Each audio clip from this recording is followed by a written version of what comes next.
America, Israel और Iran के बीच में युद्ध से ही पूरी दुनिया में अस्थिरता, भय का माहौल बना हुआ है। पेट्रोलियम उत्पादों और नेचुरल गैस से जुड़ी आपूर्ति के प्रभावित होने से दुनिया के कई देश विकट परिस्थितियों का सामना भी कर रहे हैं।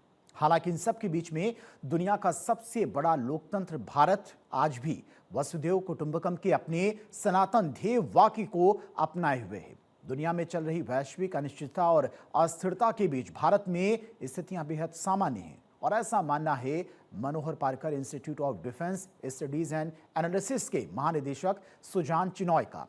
सुजान चिनॉय देश के जियोपॉलिटिकल विषयों के बड़े जानकार हैं और कई देशों में भारत के राजदूत बतौर सेवाएं भी अपनी दे चुके हैं। उदयपुर यात्रा पर आए सुजान चिनॉय से खास बातचीत की हमारे resident editor doctor Ravi Sharma ने। आज हमारे साथ हैं सुजान चिनॉय, जो Manohar Parrikar institute of defence studies and analysis के डायरेक्टर जनरल है। आज उदयपुर आए हुए हैं, उनसे बात करते हैं और जानने की कोशिश करते हैं कि किस तरीके के हालात जो अभी बने हुए हैं उनके आने वाले दिनों में क्या दुष्परिणाम देखने को मिल सकते हैं। सर, सबसे पहले तो आपका बहुत स्वागत है। अभी जो स्थितियां हैं अमेरिका और इजराइल के अटैक के बाद में, ईरान और खासकर मिडिल ईस्ट के जो देश है वहां जो अस्थिरताएं पैदा हुई हैं, उसको लेकर आप लोग क्या सोचते हैं, क्या कहना है आपका? तो सबसे पहले तो मैं ये कहूँगा कि वैश्विक स्तर पर एक अस्थिरता का माहौल काफ़ी सालों से बन चुका है, क्योंकि हमने ये देखा कि यूक्रेन में भी एक युद्ध चल रहा है। काफ़ी साल हो चुके हैं, अभी युद्ध समाप्त नहीं हुआ है। हमने साथ-साथ देखा है कि पिछले कुछ वर्षों से अ, गाज़ा में भी एक किस्म का युद्ध चल रहा है, और अब हमने पिछले 2 साल से देखा है कि पिछले साल और इस साल ईरान में भी एक युद्ध चल रहा है। ईरान और यूएस, इज़राइल 3 देशों के बीच में 2 देश एक तरफ है और ईरान एक तरफ है। तो खाड़ी जो है वो हमारे करीबी का एक इलाका है, और इसलिए वहाँ पर जो अस्थिरता होती है उसका जो प्रभाव पड़ता है, व्यापक प्रभाव, वो जो हमें है ठीक से समझना चाहिए।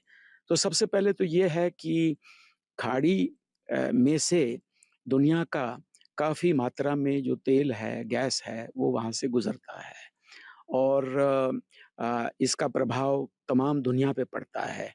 जो ऊर्जा का जो ऊर्जा सुरक्षा जिसको कहते हैं, एनर्जी सिक्योरिटी, उसके ऊपर सबसे पहले प्रभाव पड़ता ही है। खैर, इस अस्थिरता के वातावरण में भारत एक ऐसा ऐसा देश है कि जहाँ पर अभी भी स्थिरता है। चारों तरफ हम देखें तो अस्थिरता का वातावरण है, मगर माननीय नरेंद्र मोदी जी के नेतृत्व में भारत सरकार ने पहले से ही इन विषयों पर काफ़ी सोच विचार किया है, और जबकि पूरी दुनिया में अभी ऊर्जा सुरक्षा के ऊपर एक प्रश्न चिन्ह आ गया है, भारत का जो जो भारत की जो ऊर्जा सुरक्षा है वो अभी भी स्थिर है, क्योंकि हमारा 70% हमारी जो रिक्वायरमेंट है तेल की और गैस की, अभी हमने डाइवर्सिफ़ाई की हुई है। तो भारत के लिए सिर्फ़ 30% खाड़ी देशों से आ रहा है, बाकी हमने डाइवर्सिफ़ाई करके विभिन्न देशों से लेना शुरू कर दिया है। तो इसमें यूनाइटेड स्टेट्स है, नॉर्वे है, लैटिन अमेरिका है, रूस से भी हम ज़्यादा अभी खरीद रहे हैं। तो भारत पे इतना कोई प्रभाव अभी तक नहीं पड़ा है, और इसके लिए हमारे जो पेट्रोलियम मिनिस्टर है हरदीप पुरी जी ने भी पार्लियामेंट में 12 मार्च को अपने बयान में देश को आश्वस्त किया था कि हमारे लिए कोई ऐसी चिंताजनक परिस्थिति पैदा नहीं हुई है। भारत के जो स्ट्रेटेजिक पेट्रोलियम रिजर्व्स है वो भी 5.33 मिलियन मेट्रिक टन्स के है। 3 जगहों पे बड़ी-बड़ी मात्रा में हमारा पेट्रोलियम स्टोर होता है, और हम अगर हमारे जो ऑयल प्रोसेसिंग कंपनीज़ हैं, उनके भी रिज़र्व्स जोड़ दें, तो टोटल हमारे पास तकरीबन 75 से 90 दिन का तेल और गैस वग़ैरह हमारे पास है। तो भारत एक आज ऐसा देश दिख रहा है कि जहाँ स्थिरता का वातावरण है। लेकिन सर आप कह रहे हैं कि भारत में तो स्थिरता है, लेकिन कहते हैं ना कि जब पड़ोस में अस्थिरता हो तो उसका असर जो है वो पड़ोसी पर ज़रूर आता है। और अगर हमारे पड़ोसियों की बात करें, नाइबर जो कंट्रीज़ हैं उनकी बात करें, तो पाकिस्तान, श्रीलंका, भूटान, बांग्लादेश ये लंबे समय से अस्थिरता का माहौल देख रहे हैं, चाहे वो राजनीतिक अस्थिरता हो, आर्थिक तौर पर मंदियाँ हों। तो ऐसे में ये जो हालात हैं, भारत स्थिर है लेकिन उनकी स्थितियों का हम पर कोई असर आप देखते हैं? देखिए ऐसा है, असर तो पड़ सकती है, पोटेंशियल हमेशा होता है इसका, मगर इन जो पड़ोसी देश के अंदर जो परिवर्तन आ रहा है, वहाँ कोई अलग-अलग किस्म का पॉलिटिकल चेंज आता है, इसके ऊपर हम निगरानी रख सकते हैं, उसको हम ठीक से समझ सकते हैं, उसके ऊपर हम कंट्रोल नहीं कर सकते हैं क्योंकि उनके अनेक कारण होते हैं, जो कि वहाँ की भूमि के साथ, उनकी सियासत के साथ जुड़े हुए होते हैं ये कारण। तो ये कारण जो है उसको हम कंट्रोल नहीं कर सकते हैं। हम परिस्थिति को समझ सकते हैं और परिस्थिति के परिणाम रूप अगर भारतवर्ष पे कोई असर पड़ती है, ख़ास करके नेगेटिव असर असर पड़ती है, तो उसके लिए हम तैयारी कर सकते हैं। तो इसके लिए भारतवर्ष एक ऐसा देश है कि जो सक्षम है। पर्याप्त मात्रा में हमारे पास तैयारी भी है और साथ-साथ हम पड़ोसी देश को पूरी तरह मदद देने के लिए भी तैयार हैं। ऐसी मदद देना चाहते हैं कि जो मदद लेने के लिए वो खुद उत्सुक हो और तैयार हो। ये किसी के ऊपर हम फ़ोर्स नहीं कर सकते हैं। इसलिए भारत जो है वो एक किस्म का फर्स्ट रिस्पॉन्डर माना जाता है। मैं इसका शब्द प्रयोग नहीं करूँगा नेट सिक्योरिटी प्रोवाइडर क्योंकि उसमें कई लोगों को आपत्तिजनक लगता है ये शब्द प्रयोग का।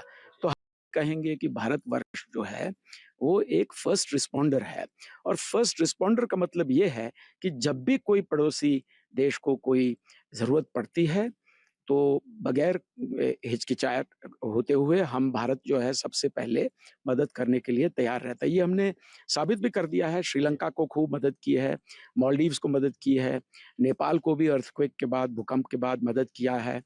अलग-अलग देशों को हमने इस टाइप की मदद दी है। तो ये जो हमारा जो भारत की जो संस्कृति है, हमारी जो हमारा इतिहास है, हमारी जो विरासत है, उसमें प्रथम जो हमारा मूल है, वो ये है कि वसुधैव कुटुम्बकम। अयं निजः परवेति गणना लघुचेतसम् उदारचरितनं तु वासुदैव कुटुम्बकम। हम दुनिया के बारे में भी सोचते हैं। आज परिस्थिति ये है कि बाकी जो बड़े-बड़े देश हैं, वो पहले अपने बारे में सोचते हैं। भारतवर्ष एक ऐसा देश है कि जो दूसरों के बारे में भी साथ-साथ सोचता है। जब कोविड का सिलसिला चला था तो उस वक़्त भी भारत में हमने हमारे एक विशाल जो हमारा पॉपुलेशन है उनको वैक्सीनेशन देते हुए हमने साथ-साथ दुनिया के कई देशों को भी हमने वैक्सीन गिफ्ट किया था। जबकि बड़े-बड़े देश जो है जिनके पास आधुनिक टेक्नोलॉजी है आरोग्य की भी टेक्नोलॉजी है, वैक्सीन की टेक्नोलॉजी थी, वो अपना भंडार भर रहे थे। 2 डोज़, 3 डोज़, 4 डोज़ उस वक़्त भारत जो है वो दूसरों के साथ हम पर्याप्त मात्रा में वैक्सीन को भी शेयर कर रहे हैं। तो ये जो सोच है भारत की, जिसको माननीय प्रधानमंत्री श्री नरेंद्र मोदी जी आगे कर रहे हैं, वो एक विशाल सोच है। ऐसी सोच हमने कहीं और नहीं देखी है। ना यूएस के पास ऐसी सोच है, ना चीन के पास ऐसी सोच है। ये देश जो है, ये माना जाता है कि ये महाशक्ति भी है मगर इनकी महानता जो है, वो अपने हित के बारे में सोचने से आती है। भारत की जो महानता है, वो पूरे विश्व के लिए जो हम सहानुभूति दिखाते हैं, जो सोच विचार रखते हैं, उससे हमारी महानता आती है। तो आज जो विश्व की परिस्थिति है, वो एक ऐसी चुनौती सामना कर रही है कि दुनिया को ज़रूरत है कि कोई ऐसा एक देश भविष्य आगे का दिखाएँ कि जिसमें हम सिद्धांतों पे चलें, जिसमें हम मूल पे चले और इसमें भारत जो है वो सबसे आगे है। एक तरफ सर मूल्य सिद्धांत और निभाने की बात कर रहे हैं, दूसरी तरफ हम दुनिया की बड़ी महाशक्तियां जो हैं, चाहे हम अमेरिका की बात करें, चाहे हम रशिया की बात करें, चाहे हम चाइना की बात करें, मौके पर कई बार बोलना सार्वजनिक तौर पर अलग होता है, लेकिन जब मौका पड़ता है तो पीछे हट जाते हैं। और अभी जो ईरान का जो युद्ध है, उसमें भी ऐसी परिस्थितियां देखने को मिल रही हैं। जब चाइना की तरफ से कुछ डायलॉग्स हुए, रशिया की तरफ से कुछ बातें आई उसके समर्थन को लेकर, लेकिन असलियत में वो कोई समर्थन नहीं कर रहे। तो ये जो युद्ध जो अभी चल रहा है, वो किस दिशा में जाकर खत्म होगा, उसके बारे में आपका क्या प्रेडिक्शन है?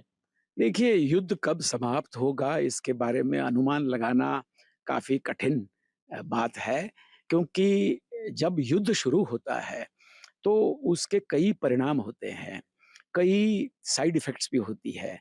अंग्रेज़ी में जैसे कहते हैं लॉ ऑफ अनइंटेंडेड कॉन्सेक्वेंसेस। तो कुछ ऐसी बातें हैं कि जो पहले सोची नहीं है, रणनीति नहीं बनाई है, मगर माहौल ऐसा पैदा होता है कि अनेक स्वरूप ले सकता है इस टाइप का युद्ध जो है। तो हाल में जो देखने को मिलता है वो ये है कि ईरान में भी आज 14 दिन हो गए, युद्ध समाप्त नहीं हुआ है। हालाँकि हम देख सकते हैं कि जो युद्ध में दो तरफ़ियाँ जो सैन्य शक्ति वग़ैरह जो है उसमें काफ़ी एसिमेट्री है। फिर भी आज का एक माहौल ऐसा है कि जिसमें देशों के बीच में एसिमेट्री होते हुए भी युद्ध इतना आसानी से समाप्त नहीं होता है, क्योंकि इसमें अलग-अलग टेक्नोलॉजीज़ आजकल यूज़ होती है, इस टाइप की एसिमेट्री को पूरा करने के लिए। तो एक तरफ हम देख रहे हैं कि बड़े सोफिस्टिकेटेड वेपन्स यूज़ होते हैं, इज़राइल के पास है, यूएस के पास है, कई मिलियंस ऑफ डॉलर्स सिस्टम्स होते हैं, उनके एक-एक रॉकेट की कीमत कई मिलियन डॉलर की होती है। दूसरी तरफ जो है आजकल ड्रोन्स है, अंडर वाटर ड्रोन्स है, इस टाइप की टेक्नोलॉजीज़ भी आ गई है जो कि काफ़ी सस्ती होती है। तो इस टाइप के माहौल में हमने देखा है कि एक बार युद्ध शुरू होने के बाद लोग तो सोच रहे थे कि रूस और यूक्रेन के बीच में कोई ऐसे मुकाबले की बात है नहीं। यूक्रेन जो है वो चंद दिनों में क्या कि शिकस्त हो जाएगा और हार मान लेगा। युद्ध होने शुरू होने के बाद जो है यूक्रेन की भी कई क्षमताएँ वो बढ़ गई और देशों ने भी कुछ उनको हेल्प कर दिया। आज 4 साल चल रहे हैं और अभी भी युद्ध समाप्त नहीं हुआ है। तो ईरान में क्या होगा, वो भी अनुमान लगाना बड़ा मुश्किल है। 90 मिलियन लोगों की उनकी संख्या है, आबादी। तो ये काफ़ी विशाल देश है, पॉपुलेशन भी काफ़ी बड़ा है और काफ़ी अपने सिविलाइज़ेशन के बारे में भी वो लोग अपना प्राइड रखते हैं। और इसको अनुमान लगाना बड़ा मुश्किल है कि कब युद्ध समाप्त होगा। मगर इसकी असर कई जगहों पे पड़ेगी, जैसे कि ऊर्जा सुरक्षा के ऊपर एक प्रश्न चिन्ह आ गया है दुनिया के लिए। तो हम जिसको रिन्यूएबल एनर्जी कहते हैं, उसमें अभी इन्वेस्टमेंट ज़्यादा हो जाएगा। ना कि क्लाइमेट एक्शन के लिए, ना कि क्लाइमेट चेंज हो रहा है इसलिए, मगर सिर्फ़ इसलिए कि जो फॉसिल फ्यूल्स है, वो मिलना हो सकता है मुश्किल हो जाए आने वाले दिनों में। तो इसमें रिन्यूएबल्स को एक किस्म का प्रोत्साहन मिल जाएगा और जैसे इलेक्ट्रिक व्हीकल्स है, उस क्षेत्र को भी इनडायरेक्ट सपोर्ट मिल जाएगा अभी। हम अलग-अलग देशों का देखें तो ईरान का जो युद्ध है, वो ये भी साबित करता है कि रूस ने जो किया वो मानेगा कि वो नॉर्मलाइज़्ड एक्शन है, वो दुनिया स्वीकार सकती है क्योंकि और देश भी ऐसी ही चीज़ कर रहे हैं। एक किस्म का सिग्नलिंग भी होता है कि अगर अमेरिका अगर इस टाइप की रणनीति से चल रहा है तो फिर चाइना को भी एक किस्म का मैसेज संदेश पहुँचता है कि जो यूनाइटेड स्टेट्स खाड़ी में कर सकता है, वो शायद भविष्य में कहीं और भी कर सकता है। तो चीन भी इस चीज़ को काफ़ी गहराई से इसका अभ्यास चालू रखेगी कि यूएस की क्या रणनीति है और किस टाइप का रिएक्शन एक ईरान जैसे देश से आया है। क्या आने वाले दिनों में यदि इस टाइप की युद्ध की परिस्थिति ताइवान स्ट्रेट में पैदा हुई, तो उस वक़्त चीन एक महाशक्ति है, ताइवान उतना एक कोई शक्तिशाली जगह नहीं है, फिर भी क्या अलग-अलग वेपन्स यूज़ करके ताइवान भी चीन को रोक सकता है, किसकी मदद से रोक सकता है, ये सारी चीज़ें हमें सोचनी पड़ेगी।